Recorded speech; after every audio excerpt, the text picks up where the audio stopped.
이렇게 재미있는 경제 프로그램을 오직 여기서만 들으실 수 있습니다. KBS 1라디오 경제쇼 플러스. 서영민 기자의 친절한 안내로 함께하세요. 안녕하십니까. 오늘부터 경제쇼와 경제쇼 플러스 진행을 잠시 맡게 된 KBS 서영민 기자입니다. 네. 축하드립니다. 반갑습니다. 감사합니다. 네, 당분간이긴 한데 좀 잘 진행해서 빈자리가 크게 느껴지지 않게 하도록 노력해 보겠습니다. 네, 경제쇼의 유익함에 재미까지 더한 경제쇼 플러스 지금부터 시작하겠습니다. 지금 부동산 시장 분위기가 심상치가 않습니다. 서울 아파트 매매 거래는 줄고 있고 매물은 쌓이고 있다고 합니다. 그런데 최근에 메가톤급 정치 이벤트가 하나 있는 것 같기도 하고요. 부동산 시장 상황이 어떤지 자세히 살펴보겠습니다. 오늘 함께할 두 분입니다. 광순의 복덕방 주인이시죠? 이광수 애널리스트 나오셨습니다. 안녕하세요. 안녕하세요. 네, 요즘 강연계 뉴진스로 통하는 이금희 아나운서 나오셨습니다. 안녕하세요. 안녕하십니까? 반갑습니다. 네, 이광수 위원님. 네. 복덕방 잘 되고 있습니까? 열심히 하고 있습니다. 네. 복덕방이니까 복비를 받는 건가요? 그렇지는 않고요. 네. 이게 그러니까 일종의 한국의 부동산 리서치 회사인데 네. 한국에서 부동산을 리서치하는 회사가 그러니까 리서치하는 기관이 별로 없었거든요. 네. 그러니까 있긴 했는데 대부분 좀 이익 단체라든지 아니면 건설사들이 만든 단체여서 이런 리서치라든가 정보가 좀 균형 있게 나오지 않았죠. 그래서 저희는 광순의 복덕방은 한국의 부동산 리서치를 좀 더 균형 있고 그리고 실제적으로 도움이 되는 그런 리서치를 하고자 그렇게 만들었습니다. 근데 잘 지으신 것 같아요. 왜냐하면 네. 복덕방엔 복도 있을 것 같고 아. 왠지 덕이 쌓일 것 같고. 근데 이금희 아나운서님 말씀하신 것처럼 이게 예전에도 복덕방이 있었는데요. 조선시대에도. 네. 그러니까 뭐냐면 그 한 복덕방을 만들어 놓고 동네 주민들이 다 한 달에 한 번씩 모여 있는 거예요. 어머. 그래서 돈 있는 분들이 그 음식값 내고 그래서 빈부격차 떠나서 이렇게 음식 나눠 먹고 반상회네요. 네, 그래서 복과 덕을 나누자. 그래서 복덕방의 어원이 좀 유래가 그렇습니다. 오. 그런데 보통 이렇게 사람들이 모이면 예전에도 그랬지만 제일 많이 부동산 얘기하는 거예요. 그러니까 지금도 그러면 야 집값 어떠냐 이거 하잖아요. 근데 그때도 야 거기 논 어때? 밭 어때? 아들 결혼하는데 어떻게 할 거야? 이런 얘기도 한 거죠. 와. 그래서 자연스럽게 복덕방이 일종의 그 부동산 거래가 이루어지는 그런 장소가 된 겁니다. 그러면 복과 덕을 주로 다루신다는 얘기인데 네. 근데 무엇이 수익 모델입니까? 어떻게 운영하십니까? 지금 수익 모델이 없어요. 사실 무료로 이제 많은 분들한테 이제 보내드리는데 안 그래도 듣기에 네. 이거 약간 사회 활동 같은데 하는 생각이 들어서 이거 좋은 직장 때려치우고 나가셔서 그러시면 안 될 텐데 하는 생각이 들어서요. 저는 뭐냐면 이게 많은 분들이 투자를 잘 하셔서 내 집 마련도 잘 하셔서 이렇게 막 경제도 어렵고 이제 빈부격차가 큰데 그걸 통해서 좀 빈부격차도 줄이고 경제적 불평등을 좀 줄이고 싶다 이런 뜻이 있는데요. 근데 요즘 고민이 있습니다. 그러니까 무료 유료 이런 고민을 떠나서요. 많은 분들이 무료로 드리니까 잘 안 봐요. 오히려 귀한 줄 모르고. 네, 그러니까 그래서 약간 고민이에요. 이거를 조금이라도 이렇게 해야 되나. 그래서 약간 그게 조금이라도 이렇게 하시는데 한 표입니다. 다만 1,000원이라도 내 돈이 들어가야 귀한 줄 아시는 분들이 많을 것 같아요.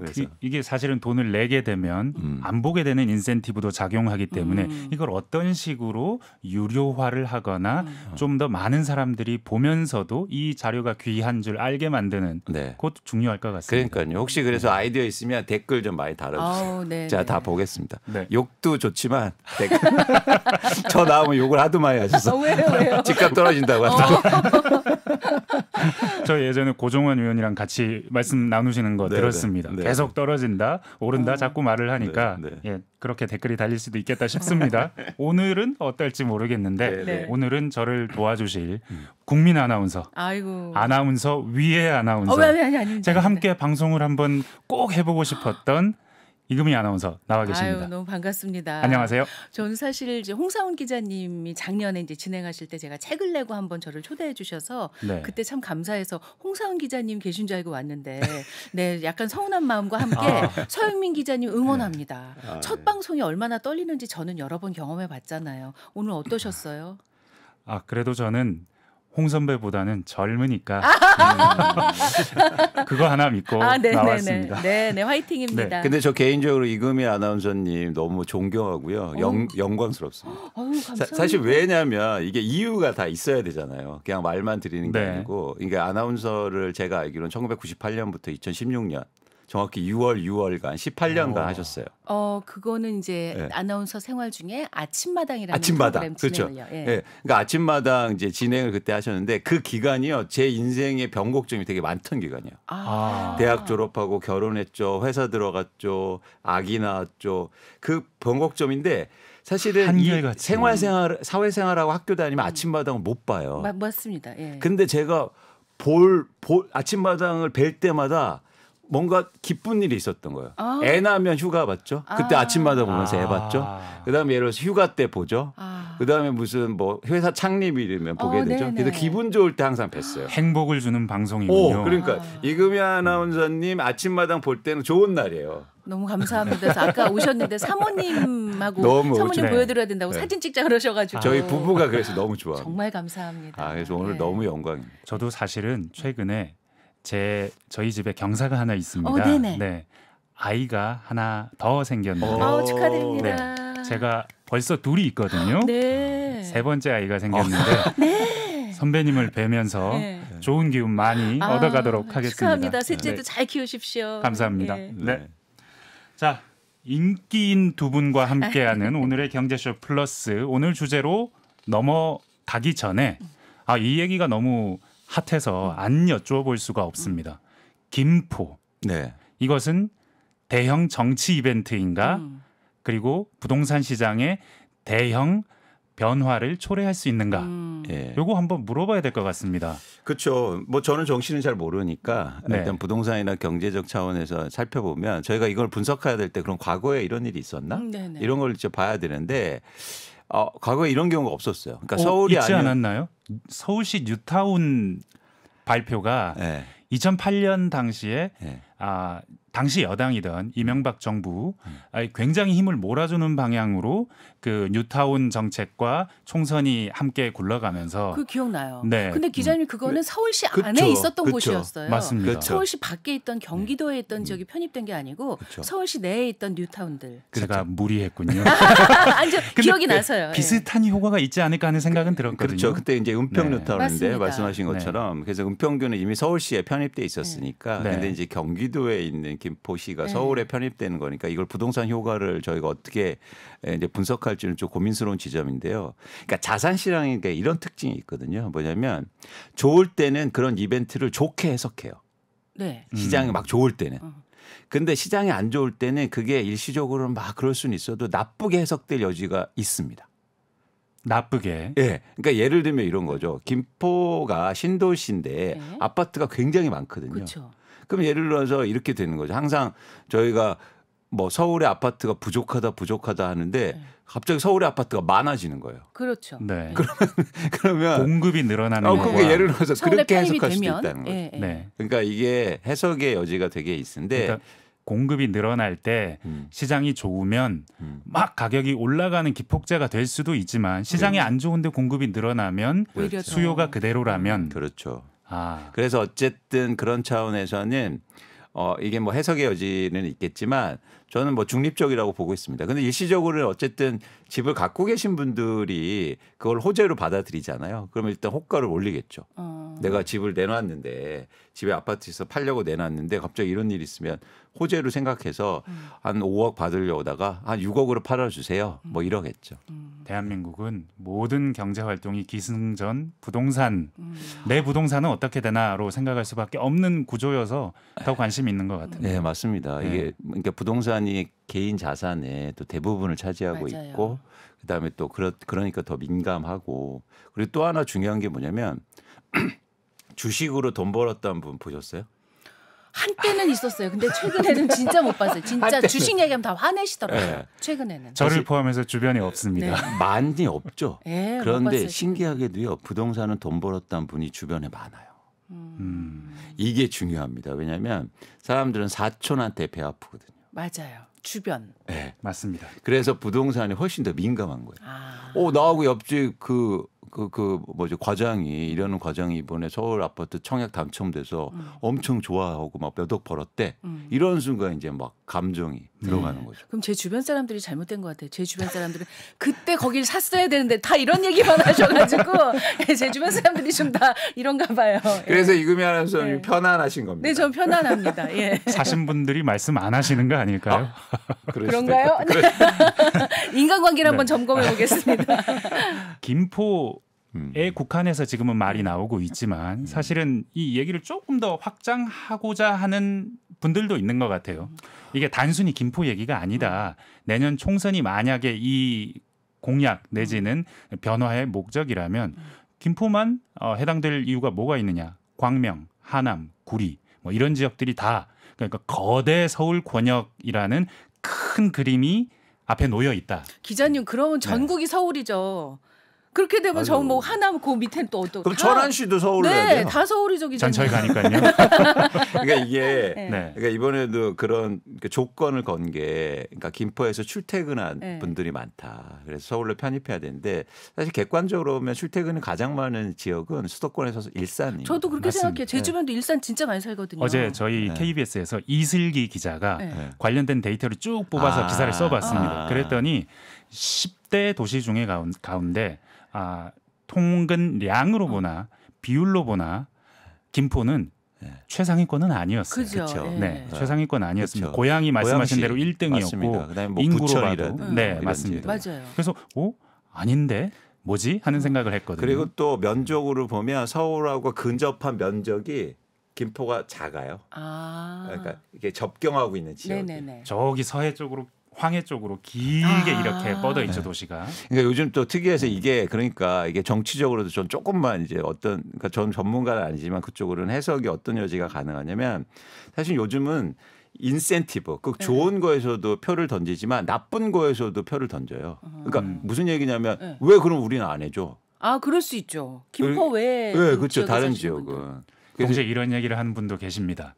이게 경기도 서울과 인접한 경기도 지역에 표를 몰아오는 효과가 혹시 있을 수 있으나 그런데 기존에 서울에 사시던 분들 나는 원래 서울 시민인데 서울 시민이 더 많아져 저기까지 서울로 해 하면 악영향이 있을 수 있다는 얘기도 있긴 해요. 네. 물론 저희가 할 얘기는 아닙니다만. 그 너무 복잡한 것 같아요. 그렇죠. 네. 그래서 저는 제발 부동산은 정치하고 같이 연관을 안 했었으면 좋겠다. 맞아요. 왜냐하면 이거는 우리의 삶이기 그렇죠. 때문에. 그리고 이건 의식주잖아요. 네. 저희가 막 쉽게 말해서 빵 주면서 표를 얻지는 않잖아요. 그럼요. 그러면 네. 그런 시대는 아니고 맞습니다. 그래서 좀 부동산하고 정치하고는 좀 멀어졌으면 좋겠습니다. 그리고 저는 우리 국민 수준이 이미 네. 다 판단하실 거라고 생각해요.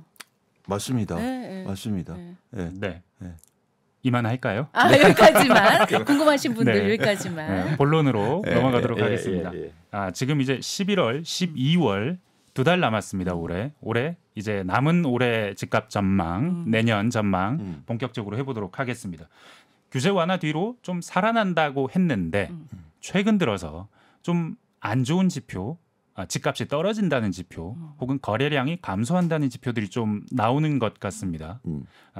제가 보니까 눈에 띈 기사는 이거였습니다. KB에서 만드는 선도 아파트 지수라는 게 있나 봐요. 네. 선도 아파트 한 50개 정도 그렇습니다. 묶어서. 정해서. 네. 그게 뭐 약간 선행 지표의 역할을 할 수 있다고 보는 것 같은데 그게 뭐 떨어졌다. 네. 이를테면 헬리오시티 뭐 호가 내지는 실거래가가 확 떨어졌다. 이런 얘기가 있었거든요.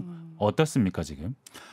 실제로 최근 뭐 10월이나 11월 분위기만 보면요. 그러니까 정확히는 흐름을 보시면 지난해 5월부터 올해 1월까지 아파트 가격이 굉장히 많이 빠졌어요. 그러니까 평균적으로 서울은 한 30%가 빠지거든요. 집값이 엄청 빠지죠. 네. 그러다가 올해 또 2월부터 한 9월까지 한 20% 이상 또 상승합니다. 네, 그러니까 예를 들어서 10억짜리가 7억으로 빠졌다가 다시. 7억이 9억 정도가 됐어요. 그래서 이제 사람들이 그럼 계속 오르는 거 아니냐 이런 기대를 했는데 다시 9억에서 지금 8억 5천 정도로 빠지는 상황. 평균적으로 보면. 또 빠졌다는 거죠. 네, 그렇죠. 뒤로. 그래서 아까 말씀드린 것처럼 일부 지역의 아파트들이 좀 떨어지면서 거래가 되는 거죠. 그러니까 이거면 좀 생각해 보세요. 집값이 한국 집값이 이렇게 변합니다. 그러게요. 이거 정말 불안정하니까 집을 가진 분들도 불안하고 네. 안 가진 분들도 불안하고 모두가 불안할 것 같아요. 그렇습니다. 이게 네. 막 급변하니까. 그래서 네. 어쨌든 지금은 가격이 일단 가격을 중요하게 생각하니까 가격은 다시 좀 하락하는 모습인데 전망이 중요하잖아요. 그런 네. 차원에서 이제는 전망에서 이런 가격이 어떻게 될 건지가 이제 중요하겠죠. 오늘 방송 열심히 보시면 다 나오나요? 그럼요. 네, 알겠습니다. 무료로. 네, 무료 중요하죠. 근데 다 떨어진다고 하시는 거 아닙니까?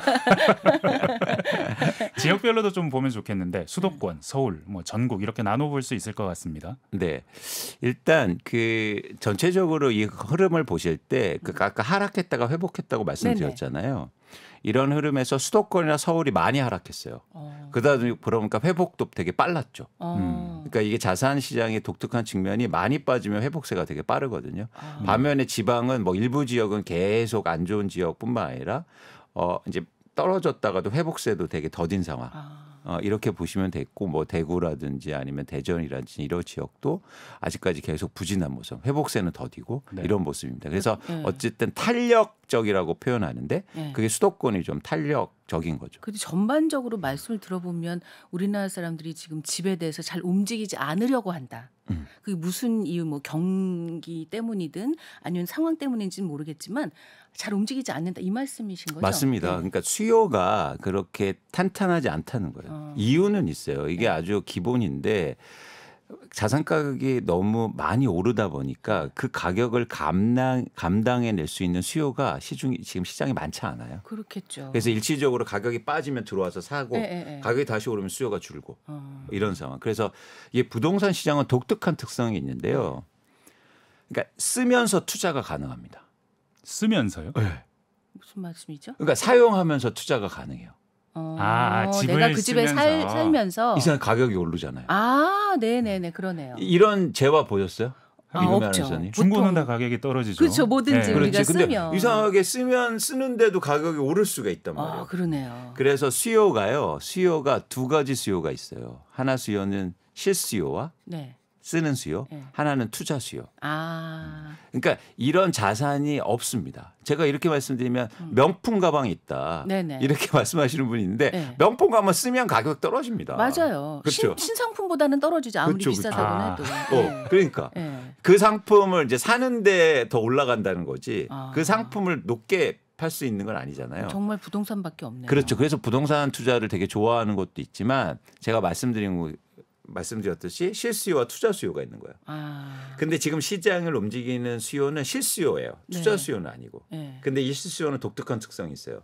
가격이 빠지면 들어오지만 가격이 다시 오르면 줄어듭니다. 그럴 수밖에 없을 것 같아요. 왜냐하면 실제로 내가 그 집을 사서 그 집에서 살아야 돼. 그러면 비쌀 때 못 사죠. 그렇죠. 그리고 좀 떨어져야 사야지 하고 맘먹고 뭐 그렇죠. 대출 알아보고 하지. 근데 이 실수요는요. 계속 줄어요. 왜요? 실수요가 1,000명이 있는데 네. 올해 상반기에 300명이 샀으면 700명만 남아 있잖아요. 그렇죠. 네. 어차피 집에서 살고 있는 사람, 그 집에서 살 사람들은 정해져 있으니까. 그렇죠. 그래서 300명이 샀으면 남아 있는 700명이죠. 그래서 가격이 떨어지면 다시 실수요가 들어오는데 그 실수요의 절대량을 계속 준다는 거예요. 그러네요. 이렇게 급 관심을 가지시고 계시는 네네. 이금희 아나운서께서 네네. 그런데 평생 집을 사본 적이 없으시다고. 어떻게 하셨죠? 깜짝이야. 누가 가르쳐줬습니다. 네, 네. 깜짝이야. 제가 사실 주식도 일주도 없고요. 네. 부동산에도 죄송한데 관심이 별로 없어요. 투자 자체. 네, 투자가 저는 너무 어려워서요. 왜요? 너무 무서워요. 그냥 저는 은행밖에 안 다녀요. 그냥 그게 저는 그런 면에서 되게 고지식한데요. 그냥 은행에 입금하고 필요하면 출금하고 이거밖에 할 줄 몰라요. 요즘 젊으신 분들은 일해서 버는 돈보다 맞아요. 투자해서 버는 게 더 중요한 줄 아시고 맞아요. 거기에 더 신경을 많이 쓰시거든요. 제 조카들도 다 그러더라고요. 제 조카들도 주식하는데 저는 너무 무서워요. 근데 저희 세대는 네. 저 같은 분들 좀 계실 거예요. 근데 지금이라도 부동산은 이라는 말씀을 끊임없이 들어오셨을 것 네네 같은데요. 많이 들었는데요. 네. 저는 그냥 실수요자거든요. 진짜 제가 살 집을 찾아야 되는데 아직도 잘 모르겠어요. 지금 저는 이제 주로 KBS에 출연하니까 네. 여의도 인근에서 살려면 너무 비싸요.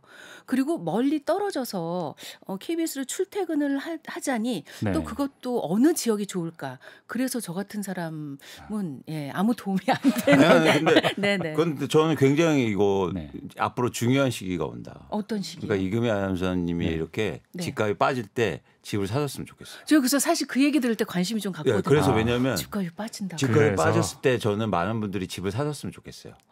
왜냐하면 오를 때 사지 말고. 그건 당연하죠. 예, 그래서 이런 시기가 오고 있잖아요. 그래서 저는 되게 좋은 겁니다. 오고 있다. 예, 오고 있는 거예요? 그렇죠. 아직 안 왔다. 오고 있죠. 그래서 언제쯤? 그거 이제 말씀드릴 건데 결국엔 이 자산 시장의 변화를 네. 그러니까 저는 부동산을 사람들이 이렇게 뭐 어디도 중요하죠. 네. 근데 저는 언제도 굉장히 중요해 언제. 보이거든요. 그러니까 계속 사고 팔 수 있는 자산이 아니니까. 그럼요. 근데 그 언제라는 관점에서 사실 내년과 내후년 향후 한 3년간을 굉장히 관심 있게 봅니다. 근데 제가 정확하게 날짜를 찍을 수가 없어요. 그렇죠. 왜냐하면 계속 유한하게 움직이니까. 대신 신호는 있어요. 어떤 뭐- 신호요? 가격이 빠지는데요. 네. 거래량이 추세적으로 회복하는 기간이 반드시 와요. 거래량. 예. 그래서 거래량이 중요해요. 근데 저희가 또 하나 중요한 건 뭐냐면 사람들이 이렇게 물어보잖아요. 집값 얼마 빠졌대, 얼마 올랐대 이렇게 얘기하지만 보통 야 거래량은 어때 이런 그 거 전혀 못 들어봤어요. 없죠. 네. 그렇기 때문에 훨씬 더 의미가 있는 지표기도 해요. 근데 일반적으로 한번 생각해 보세요. 이런 재화가 가격은 안 오르는데 거래가 많이 증가하고 있다. 네네. 네. 그건 어떤 경우에 그런 현상이 나타날까요? 내릴 만큼 내렸다. 그럴 수도 있고 네. 그러니까 수요와 공급 차원에서는 네. 파는 사람은 파는 사람도 많고 네. 사는 사람들이 많을 때 이런 현상이 나타나요. 그렇겠네요. 그렇죠. 네. 이해하셨죠? 네, 네. 이해했어요. 이때가 모든 자산 가격의 바닥이에요. 아. 파는 사람도 많고 사는 사람도 많을 때. 네네. 신규 활발할 때. 공급이 많아야 어, 어. 한다. 그러니까 신규 공급이 파는 많- 사람, 파는 사람. 도 많고 그걸 실제로 사는 사람도 많을 그러니까 때. 이게 예를 들어볼게요. 파는 사람 많은데 네. 사는 사람 없으면 무슨 뜻인가요? 가격이 떨어지는 더 거죠. 떨어질 가능성이 네, 있다는 네, 거예요. 네. 파는 사람이 많고 사는 사람은 없으면 네. 거래량은 계속 감소해요. 아. 가격도 빠지면서. 네네. 그건 더 빠질 가능성이 있다는 거예요. 네네. 반대로 이런 경우 볼게요. 완전히 반대인 경우 파는 사람은 없고 없어요. 사는 사람은 많아. 가격이 계속 올라가죠. 그렇죠. 네. 이런 경우는 가격도 올라가고 거래량은 어떻게 될까요? 거래를 할 수가 없죠. 파는 사람이 없으니까. 줄어요. 예. 이때가 항상 자산 가격의 고점이에요. 이금희 아나운서께서 엄청나게 집중하고 계신데. 네네네. 왜냐하면 아니, 제 쉽잖아요, 문제니까. 근데. 예, 예, 예. 아, 이해하셨죠? 네네. 그래서 거래량이 사실은 시장을 판단하는데 굉장히 중요합니다. 제가 이금희 아나운서께 이 말씀을 드렸던 이유가 사실은 저도 부동산 시장의 열등생이거든요. 아 진짜요? 기자님 잘 네. 아시지 않아요? 제 여의도 부동산 가격 하니까 딱 생각이 나는 게 제가 2014년쯤에 집을 샀어요. 근데 안타깝게도 그때 샀던 집이 빌라입니다. 당시에 빌라를 살 때 여의도 아파트 가격을 보았는데 저희 빌라를 살 때 가격과 크게 차이 나지 않는 가격이었는데 지금은 사실은 제 빌라는 거래도 많지 않고 가격이 오르는 재화도 아니죠, 사실은. 거기서 늘 사실 분들이 네. 구매를 하실 테니까. 저는 그냥 이 동네가 좋아서 네, 너무 좋죠, 산 그런 거였거든요. 거. 근데 그렇게 사면 안 된다는 거예요.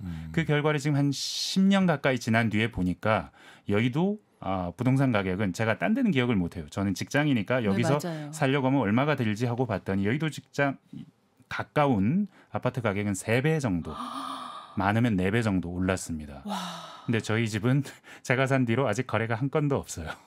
거래가 안 되죠. 네. 근데 저는 사실은 너무 철없는 말씀 네. 드려서 죄송한데 부동산이라는 게 말씀하신 대로 투자도 있지만 실수요도 있잖아요. 네. 저는 나는 이 집이 좋아. 우리는 네. 이 집에서 좋은 일이 많았어. 저는 그게 좋은 집인 것 같아요. 저도 그렇게 생각은 했었습니다. 네네. 근데 집값이 한 18년, 19년 이후부터 갑자기 막 오르기 시작하면서 제 마음이 무너지더라고요. 이런 사람은 어떻게 해야 됩니까? 많으실 것 지금이라도 같아요. 예. 들어가야 합니까? 그런 종류의 시장으로. 그러니까 저희가 좀 솔직해졌으면 좋겠어요. 그냥 솔직하게. 그러니까 저는 집이 그러니까 내 집 좋은 곳에 살기 좋은 곳 전 전적으로 공감합니다. 그런데 세상이 그렇게 안 움직이거든요. 네. 그러면 말씀드린 것처럼 사실은 비교하게 되고 예를 들어서 뭐 열등한 자산이 돼가는 거죠. 평정심을 유지할 수가 없어요. 그래서 저는 이 두 가지가 같이 그러니까 어우러질 수 충분히 있다고 봐요. 그런 좋은 곳인데 투자도 가능한. 그러니까 이거를 잘 고민을 하셔야 되는 거죠. 지금이라도 계속 고민을 해봐야 된다. 그렇죠. 부분을. 그런 관점에서는 투자가 뭐가 중요하냐면 특히 부동산에서는 어디도 중요하지만 말씀드렸지 언제가 중요하거든요. 그래서 이제 좋은 시기가 오고 있으니까 너무 좋은 거죠. 이게 10년 만에 오는 거거든요. 사실은 네. 근데 사실 이 올해 들어서 작년에 많이 내리던 집값이 올해 들어서 좀 회복했다는 이유 사실은 정부의 정책 효과가 큰 것 같습니다. 그렇습니다. 특례 대출도 내주고 그렇죠. 집을 사라고 세금 혜택도 많이 주고 근데 최근에 다시 집값이 주춤한다는 건 이 정책 효과가 사실은 끝나가는 거 아니냐. 그렇죠. 왜냐하면 근원적인 한계가 있는 게 어쨌든 이 집값이 떨어졌을 때 정부가 정책을 나와서 하는 거 집값이 더 떨어질까 봐. 그런데 항상 집값이 떨어졌을 때 집값을 부양하기 위해서는 무주택자들이 집을 사줘야 돼요. 네네. 그래서 대출 규제 완화를 하는가 규제 완화를 하거든요. 네. 그러니까 집값이 떨어졌을 때 투자자들이 막 사진 않아요. 그렇겠죠. 그래서 실수요자들이 살려면 그런 정책들이 계속 해야 되는데 근원적인 한계가 지금 가계부채가 너무 많아요. 그렇다면서요. 예. 그러니까 사실은 이 가격을 버텨낼 수 있는 무주택자들이 시중에 많이 없다는 거죠. 그래서 정책적으로 계속 막 이렇게 저금리 대출, 특례보금자리 막 이런 것들이 계속 해줘야 되는데 한계가 있다는 거예요. 저는 그 가계부채 문제가 정말 잘 모르지만 심각할 것 같은 게 저는 아직도 IMF를 기억하거든요. 그때도 사실 가계부채가 신호였는데 우리가 모르거나 아니면 알고도 누군가는 덮어서 그냥 넘어가서 우리가 IMF까지 왔던 것 같거든요. 네. 그때랑 비교해보면 어떻습니까? 일단 그때하고는 그러니까 그때보다도 가계부채만 보면 심각한 상황이야. 근데 비율이. 근데 외화라든가 아니면 대외 경제가 조금 다른 네, 지금은 그때가 우호적인데. 워낙 외화가 안 좋았죠. 그때. 예, 그렇죠. 그래서 이제는 결국에는 그런 외환 시장의 문제 네. 때문에 IMF가 나온 건데 맞아요. 지금 가계 부채로만 보면 더 심각한 상황이에요. 또 하나 이제 저는 부채를 볼 때 절대량도 중요하지만 속도가 되게 중요합니다. 그러니까 얼마나 가계 부채 속도가 빨리 증가했느냐. 그런데 2015년부터 2022년까지 가계부채 증가 속도가 대한민국이요 중국하고 똑같이 가장 빨랐어요. 전 세계에서. 근데 제가 왜 중국 얘기를 드리냐면 네. 최근에 중국의 부동산이 문제가 되기 시작했잖아요. 왜요? 최근에 중국에요 1위 시행사들, 건설사들이 다 망하고 미국이 있어요. 위한 네, 이런 네. 데가. 그러니까 그 얘기는 뭐냐면 더 이상 가계가 부채 속도가 굉장히 빠르다 보니까 더 안 사주는 거예요. 그러니까 그 회사들이 지금 뭐 디폴트 나고 부돈 처리한다 이런 위기가 나오고 있거든요. 근데 비슷하게 우리도 그렇게 가계부채가 빠른 속도로 증가했기 때문에 뭔가 문제가 지금 있는 거예요. 보이지 않는. 사실은 중국의 경우에는 네.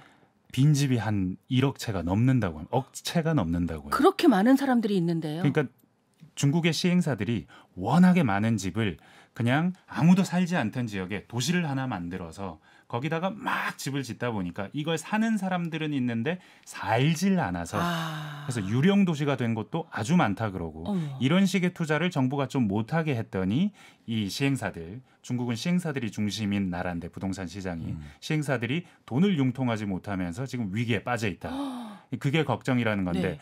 우리 경우에는 사실은 그런 종류의 걱정보다는 대출을 상환할 수 있느냐, PF 프로젝트가 어떻게 되느냐, 뭐 이런 얘기들을 많이 합니다. 그렇죠. 근데 저희가 이제는 실제적으로 내 집 마련하고 부동산을 하는데 한국에서는 가장 중요한 요소가 너무 많은 분들이 주택을 많이 갖고 있어요.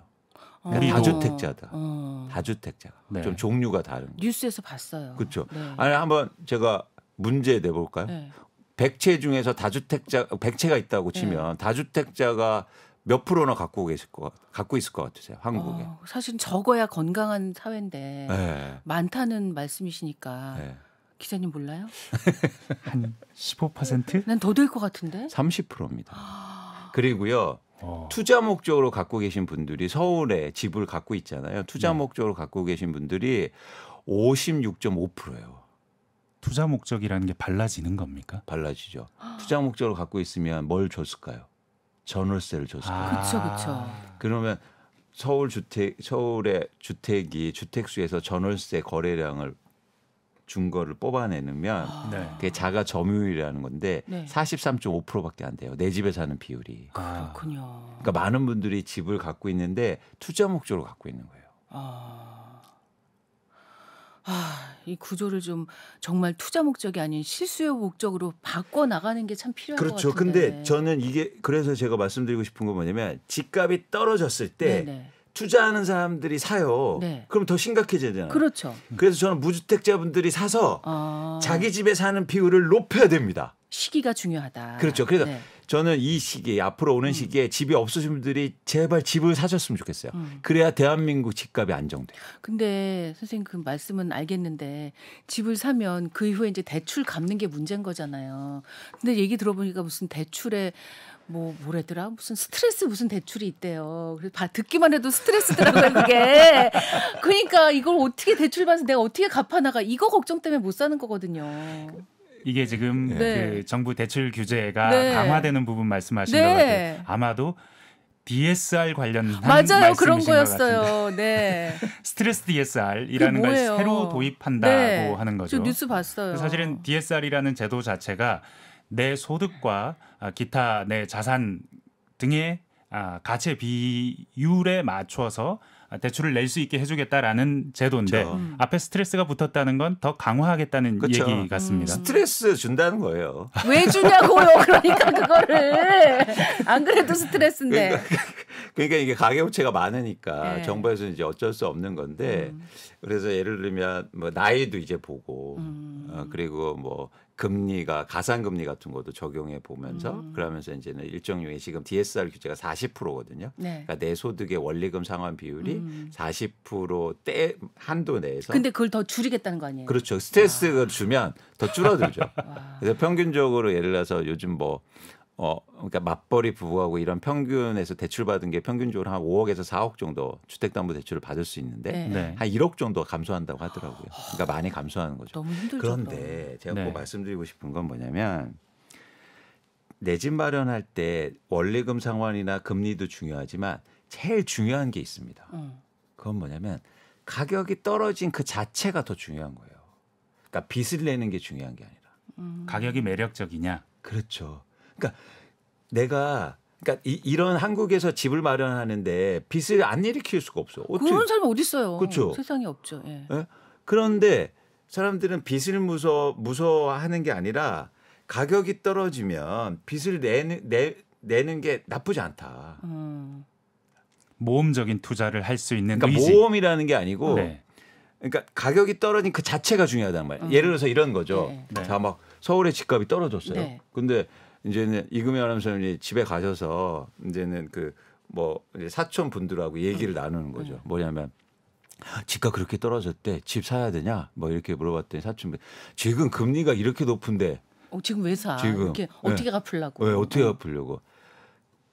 금리 수준이나 대출이 중요한 게 아니라 더 중요한 건 가격이 2억 빠졌어가 중요하단 말이에요. 금리가 3%에서 7% 올라서 4%포인트 오른 거잖아요. 네. 네. 4%포인트에서 얼마를 모아야 2억 벌 수 있습니까? 한참이네요. 복잡합니다. 한참이네요. 그러니까 네. 금리가 높은 게 중요한 게 아니라 가격이 떨어진 게 중요하다. 그래서 무서워하지 마시라. 떨어졌을 때를 노려라. 계속 이 말씀이시네요. 그렇습니다. 근데 우리는 이상하게 떨어졌을 때 무슨 생각을 갖고 있냐면 계속 금리가 높아서 떨어졌을 거 아니에요. 그렇죠. 네. 그러니까 항상 금리 얘기만 해요. 여보, 고모, 이모, 금리가 이렇게 높은데 집을 왜 사요? 이렇게 한단 말이야. 안 그래도 저 되게 요즘 금리 보면 제가 사실은 저희 회사에서 금융 출입도 꽤 오래 했고 그래서 금리 숫자를 본 적도 있고 네. 그리고 제가 집을 살 때 금리가 있고 그래서 네. 금리가 낮을 때마다 갈아타 왔기 때문에 금리를 아는데 제가 지금 쓰고 있는 대출은 금리가 2%대 고정금리예요. 오. 한참 전에 네. 좋을 때 금리가 훌륭하다. 괜찮을 때 샀는데 네. 지금 7%라는 거예요. 10%죠. 저는 이 7%라는 게 좀 감이 안 와요. 7%인데 제가 대출을 낸다? 저는 상상을 못 하겠거든요. 그렇죠. 이렇거든요. 사람들 그렇죠. 마음이. 그래서 사실은 지금 수요가 줄고 있는 거예요. 집 사는 사람이 줄고 있는 네네. 건데 저는 이렇게 다르게 생각해야 된다. 그러니까 계속 그렇게 7%가 되는 것도 아니고 네. 그러니까 오히려 고금리이기 때문에 집값이 빠질 거잖아요. 그렇죠. 집값 빠지는 게 중요하다는 거예요. 고금리가 중요한 게 아니라. 완전히 생각을 바꿔라. 생각의 전환해라. 이런 말씀이시네요. 그래서 아까 사실 저희가 시작하기 전에 네. 이금희 아나운서께서 저한테 이러신 거예요. 이제 말씀도 하셨지만 주식 일주도 없다. 없어요. 예. 근데 그러면서 이제 예를 드셨잖아요. 네, 맞아요. 사실은 제가 주식에 관심을 가져볼까도 하다가 주식에 관심을 가진 주변 분들을 보니까 너무 거기 빠져서 자기 본업을 게을리하는 거예요. 예, 그쵸. 그래서 제가 그걸 보고 이게 중요하지만 저는 본업이 더 중요하거든요. 근데 그게 주식 때문이 아니에요. 그럼요. 주식을 비싸게 샀기 때문이에요. 그러니까 조급한 거예요. 떨어질까봐 조급해. 계속 본다 그러더라고요. 계속하죠. 만약에 주식을 예. 싸게 샀어요. 그럼 마음이 뭐 편안하죠. 걱정입니까? 그리고 네. 내일 열심히 하고 일도 잘 돼요. 그러니까 우리가 그 네. 원인 차를 잘 찾아야 된단 말이에요. 그러네요. 그래서 네. 저는 이금희 아나운서 투자 너무 잘하실 수 있다. 왜냐하면 그런 기본적으로 이게 말씀드리면 생각을 네, 저는 남의 전환할 말을 수 잘 들어요. 네, 진짜 잘 투자를 들어요. 해놓고 잊어버릴 수 있는 능력. 그거는 사실은 그 자체가 잘못한 게 아니고 그거를 네. 예를 들어서 그 자산을 비싸게 샀기 때문에 그런 겁니다. 싸게 사면 잊어버릴 수 있는 능력이 더 커진다. 그렇죠. 그리고 잘 보지도 않아요. 잊어버려. 음. 네. 근데 그런 게 또 돈을 벌어요. 제가 사실은 들어오기 전에 위원님에 대해서 물론 저 통화도 자주 드린 네. 적이 있었고 네. 취재차. 네, 네. 유튜브도 많이 보고 했기 때문에 네. 잘 알지만 또 공부를 했는데 이광수는 비관론자다. 늘 집값이 내린다고 한다. 내려야 한다고 한다. 그리고 집을 산다라고 말하면 조심하라라고 말한다라고 했는데 그게 다 제 고정관념이었다는 생각이 드는데 아니죠. 예를 들어서 집값 우리나라 집값의 가장 바닥이 2013년에 네. 제가 막 집 사자고 그랬어요. 그런데 그때는 집값 빠지니까 사람들이요. 너나 사라고 그랬다고요. 하우스푸어 얘기 엄청 많이 네, 나왔습니다. 근데 그때는 제가 막 레포트 내고 집 사야 된다, 내 집 마련해야 된다 그랬는데 그때 또 다주택자들이 집을 사요. 그러니까 안타깝죠. 그 무주택자분들이 사람들은, 사야 예. 되는데. 그래서 안 그래도 이제 돈이 많은 분들. 저는 뭐냐면 이제 저보고 자꾸 부정이라고 하는데 부정론자라고 하는데, 그러니까 저는 이렇게 생각합니다. 뭐냐면 부정과 긍정을 나누는 건 변화를 인정하냐 안 하느냐예요. 이금희 아나운서는 어떻게 생각하세요? 예를 들어서 집값이 계속 오른다는 게 긍정이에요? 꼭 긍정만은 아니죠. 엄청 저는 부정적인 논자라고 생각해요. 저는 왜냐면 화가 나요. 집을 사야 되는 사람한테는 그렇죠. 그죠? 왜냐면 예. 기회가 없잖아요. 그럼요. 예. 오늘하고 달라질 수 있어. 좋은 변화를 이야기하는 사람이 제일 긍정적인 사람이라고 저는 봐요. 근데 전 그 변화를 이야기하고 싶다는 거죠. 실제로 변화하고. 네, 아, 네. 제가 달리 보겠습니다. 죄송합니다. 제가 그러니까 잘못 알았습니다. 어찌 보면 이제 위원님은 듣고 싶은 이야기를 해주는 게 아니라 들으셔야 하는 이야기를 해주는 사람인 것 같아요. 정확하다. 제가 노력하는 거예요. 네네. 네. 정책 요인이 아까 얘기를 하나 했습니다만 네. 하나 더 살펴봐야 될 정책 요인도 있는 것 같은데 특례 보금자리론 금리 네. 이번 달부터 0.25%포인트 인상이 된다고 합니다. 네. 이게 지금 정부가 빚내서 집 사지 마라라는 시그널을 또 주는 겁니까? 어떻게 봐야 됩니까? 아니 그 특례보금자리로는요 어쩔 수 없이 금리가 올라가요. 아니 뭐 정부가 계속 돈이 있어서 정부 돈으로 하는 게 아니라 자산 시장에서 돈을 조달해서 주는 거거든요.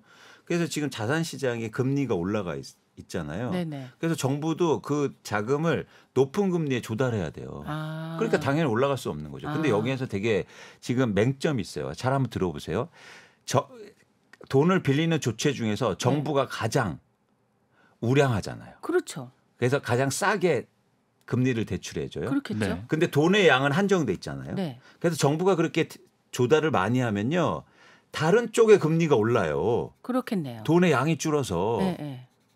네. 그래서 자꾸 주택 쪽에서 이 돈을 자꾸 가져오면요. 서민들이 어려워진다고요. 그래서 제발 이거 하지 마라.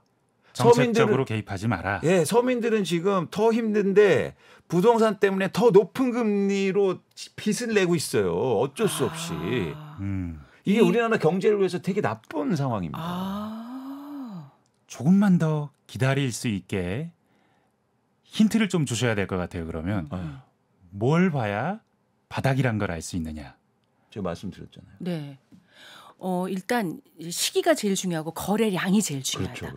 그 집값이 떨어졌을 때 그때 거래량을 확인하고 그때 집값이 떨어졌는데 거래량이 활발할 것 같으면 그때 사라 이 말씀이신 그렇습니다. 거죠. 네. 그리고 이제 전체적인 시장 모습이고 네. 또 하나 뭐냐면 저는 이제는 막 시기가 오니까 계획이 구체적이었으면 좋겠어요. 그래서 이금희 아나운서님이 여의도면 여의도에 내가 어디 살아야지 이렇게 리스트를 하는 거예요. 저 여의도는 절대로 안 돼요. 너무 비싸요. 그러면 이제 범위를 좀 넓혀서 마포라든가. 마포도 안 돼요. 더 가야 돼요. 예. 진짜예요. 그렇죠. 제가 다 알아봤어요. 이 과정이 필요해요. 맞아, 더 비싸요. 이 과정이. 네. 그래서 좀 구체적인 계획들. 네. 그래서 자기에 맞는 구체적인 계획들을 해서 뭐 5개라든지 10개 아파트를 정하는 겁니다. 그래서 그 아파트가 가격이 어떻게 되고 거래량이 어떻게 되는지. 그러니까 저희가 시장을 사는 건 아니잖아요. 그렇죠, 그렇죠. 그래서 그 아파트의 변화를 내가 가려고 하는 곳. 그렇죠. 네. 정확히 정하셨으면 좋겠다. 네. 그래서 그런 구체적인 계획을 여러분들이 세워주셨으면 좋겠습니다. 시장 상황을 거래량 지표가 어떻게 변동하는지를 보면서 파악을 하고 그게 특별히 내가 가고 싶은지. 그렇죠. 네. 그 동네. 나도 알아야 된다. 지피지기 해야 그러니까. 된다. 그렇죠. 그뿐만 아니라 계획을 구체적으로 세우셨으면 좋겠다. 사실 오늘 시간이 없어서 그 구체적인 계획들은 광순회 복덕방 홈페이지에 들어오셔서 네. 무료로 보실 수 있습니다. 어떻게 볼 수 있습니까? 들어가면 바로 보입니까? 들어가서 그냥 간단한 회원 가이드. 네. 그래서 그건 필요하니까 네. 무료 리포트. 무료 리포트. 이메일로 보내주는 건가요? 아니요. 그 홈페이지에 게시돼 있어요. 게시돼 있어요. 네. 아. 그래서 그냥 보시면 근데 이게 힘드신 게 좀 있어요. 뭐요? 읽으셔야 돼요. 네, 저는 읽는 거 좋아해요. 그러니까요. 네. 그런데 투자를 하면서 읽겠다는 종류의 의지조차 없으면 네. 배우겠다는 의지가 없으면 투자를 하면 안 되는 거 아닙니까? 그리고 내 돈인데 왜 공부해야지 어떻게 그냥 써요? 안 되죠. 제가 그렇죠. 그러고 보니 많이 안 읽어본 것 같습니다. 그런데 네. 이제 이금희 아나운서님 말씀하신 것처럼 읽기 좋아하신다 그러는데 사람들이 제일 어려워하는 게 읽기예요. 맞아요, 그건 그래요. 맞죠? 잘 안 읽으려 그래요. 그러니까. 그냥 귀로 듣는 건 좋아하는데 네. 눈으로 읽으려고 하지 않는데 저는 읽는 걸 좋아하는 게 읽으면요 다시 읽을 수가 있어요. 물론 이제 뭐 귀로 듣고 눈으로 보는 것도 다시 볼 수 있지만 그리고 읽기는요 모르면 알 때까지 읽을 수가 있어요. 오. 반복하면 확실히 효과가 있거든요. 오. 그리고 그 읽으면 뭐가 좋으냐면요. 읽으면서 요약이 가능해요. 근데 들으면서 요약은 힘들어요. 근데 읽으면서는요. 내가 정리를 해가면서 요약할 수가 있어요. 맞습니다. 그래서 읽는 게 자기 거가 되더라고요. 맞아요. 예. 이게 중요하거든요. 예. 투자에서는 자기만의 방식, 자기 걸 만드는 게 중요하고 남들 따라하니까 잘 안 되는 거거든요. 지금까지 네. 언제 어떻게 집을 살 것인가에 대한 이야기를 네. 충분히 조언을 들었습니다. 근데 이런 얘기하면서 마음 한켠에 불안한 구석이 있는 게 사실은 우리는 주거용 부동산 얘기를 하고 있지만 아파트 얘기를 주로 하지만 사실은 상가용, 상업용 부동산이라는 큰 시장이 또 따로 있지 않습니까? 그렇죠. 근데 요즘 이 시장에서 들려오는 얘기들은 국내도 해외도 너무 불안하거든요. 특히 막 미국에 막 무슨 샌프란시스코 시내 막 거린들이 많고 아무도 시내에 있지 않고 상업용 부동산 텅텅 비어 있다 그러는데 예. 우리나라도 그에 못지않은 상업용 부동산만 보면 굉장히 안 좋은 신호들이 많이 나오는 것 제가 같아요. 전국에 강연을 많이 다니거든요. 그래서 다행히 이제 멀리 갈 때는 운전을 대신 해주시는 분이 계셔서 거리를 이렇게 본다고요. 진짜 비어있는 상가가 많아요. 선생님. 진짜 제가 심각하구나. 그 활발한 느낌의 도시가 많지가 않아요. 맞습니다. 서울도 사실은 서울도 많아요. 서울도 막 제가 다니는 근처에 마곡도 그렇고 신도시가 들어선 지역에 상가가 많은 지역 다 텅텅 비어 있어요. 1층이 비어있죠. 네, 제일 목 좋은 1층이. 데가. 그렇죠. 그러니까 이게 두 가지가 문제인데 첫 번째는 뭐냐면 일단 말씀하신 것처럼 공실률이요. 네. 평균적으로 지금 서울의 상가 중에 10채 중에 한 채가 비어 있어요. 열채 중에 한 채. 네, 10%예요. 서울이요. 그러니까 상가예요. 이건 네. 오피스 아니고. 네, 네, 네. 그러니까 사실 엄청나게 많이 비어 있는 것. 또 수익률도 중요해요. 비어 있는 것도 중요하지만 수익률이요. 서울 상가가 1%가 안 돼요. 연간 수익률이요. 정말 낮은데요? 지금 금리가 막 은행에 예금해 놓으면 많이 받으시잖아요. 네네네. 아니 저는 뭐 갑자기 아무튼 그만도 훨씬 못하다는 말씀이잖아요. 훨씬 은행에 그냥 안전하게 100% 안전한 그거보다도 상가 수익률이 1%가 안 돼요. 근데 상가는 또 비용도 있잖아요. 수익률에서 또 막 그렇죠. 제한이 그렇죠. 그렇죠. 그러니까 되게 심각한. 근데 뭐 일부 지역은 좋은 게 아니냐. 강남대로 있잖아요. 그리고 뭐 가로수길 이런 데가 임대 수익률이 0.7%. 더 안 좋네요. 충격적이죠. 의외네요. 네. 그러니까 사실 이게 투자로서 되게 지방은 더 심각합니다. 예를 들어서 혁신도시 이런데요. 이게 대표적으로 엄청 심각한 게 나주 혁신도시인데요. 네. 네네. 나주 혁신도시는 상가가 그 혁신도시 생기면서 7,000개 정도 생겼다고 해요. 근데 3,000개가 비어 있어요. 어우 어떻게? 생긴 지가 지금 굉장히 오래됐는데. 그러니까 공실률이 40%예요. 어머. 네. 근데 그렇게 어디가 비면 그 근처도 잘 장사가 안 되거든요. 네. 이게 상가라는 게 막 몰려 있고 다 잘 돼야 되는 분위기인데 막 비어 있으면 아마 옆에 가게들도 잘 안 될 거예요. 맞습니다. 그래서 잘 되는 곳은 엄청 잘 되는데 이게 저는 이제 시대의 변한 것 같기도 해요. 뭐냐면 SNS 하면서 뭐 올리니까 맞아요. 네. 그 집만 가는 거예요. 맞아요. 그리고 교통이 좀 편리해지니까 거기에 핵심적으로 보여. 그러니까 동네 상권이 무너지는.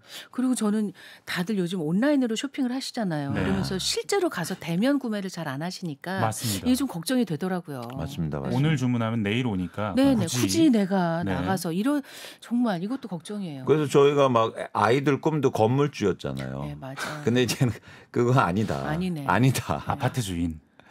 아파트도 이제 좀 아닌 시대가 오는 거죠. 아, 그런데 네. 이제 아파트하고 상가하고는 좀 달라요. 네. 뭐냐면 아파트는 사용할 사람은 있어서 사용 가치가 있잖아요. 그렇죠. 근데 이건 아예 비어 있고 경기를 많이 타기 때문에 사실 이 상가는 특히 조심하실 필요가 좀 그러네요. 있습니다. 사실 제가 그 질문을 드리고 싶은 거거든요. 이건 분명히 분리된 시장이긴 한데 근데 상가 문제가 이렇게 심각해지면 여기서 만약에 뻥 하고 뭔가가 터지면 이게 주택 시장에 미치지 않겠느냐 영향이.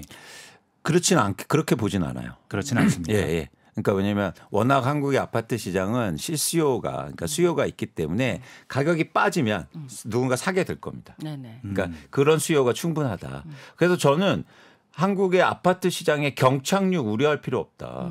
경착륙은 없다. 그냥 내버려 두길 원하거든요. 가계부채가 저렇게 심각한데도 그렇죠. 가격이 떨어지면 누군가 사기 때문에 그래서 너무 경착륙 우려하면서 조금만 빠질 것 같으면 정책 나오고 막 대출 규제 완화해주고 사실 저는 이게 더 위험하다고 보는 거예요. 네.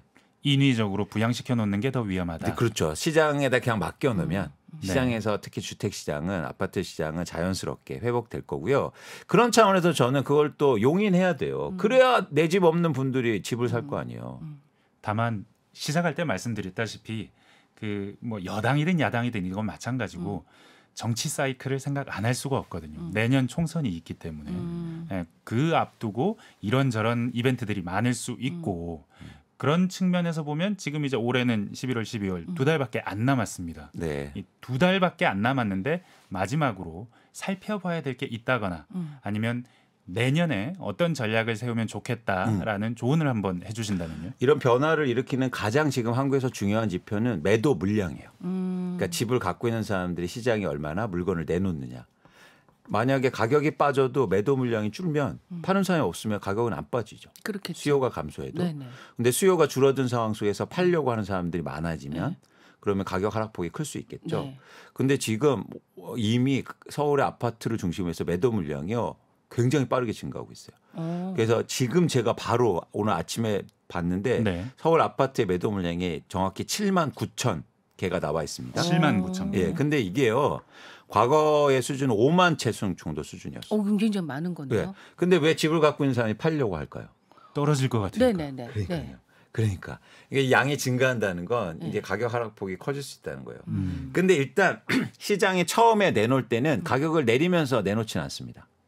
그렇겠죠. 그렇잖아요. 네, 처음에는 그 가격으로 내놓겠죠. 아니요. 그 가격보다 높게요. 아, 왜요? 일단 혹시나 모르니까. 거기서 깎일 걸 생각하고. 내 거니까요. 그리고 이런 식으로 얘기해요.